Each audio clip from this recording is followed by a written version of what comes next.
आज होतं गौरींचं पूजन. So hey guys, welcome back to our new mini blog.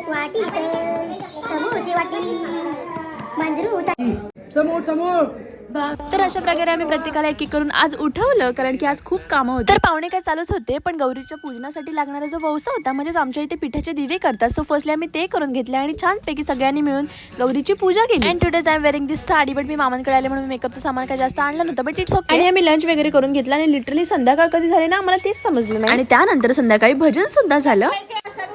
आणि बाप्पाच्या जागरणासाठी रोजचीच आमची काय ना काहीतरी मेजवानी असतेच. आणि मम्मीच्या मैत्रिणी सुद्धा मम्मीला आज भेटायला आल्या होत्या. आणि का कोणाच ठाऊक आमच्या घरातल्या सगळ्यांनाच खूप जोश आला होता. आणि हे गणपतीचे 5 दिवस असे असतात की पूर्ण फॅमिली शिवाय हे सगळं इनकम्प्लीट असतं.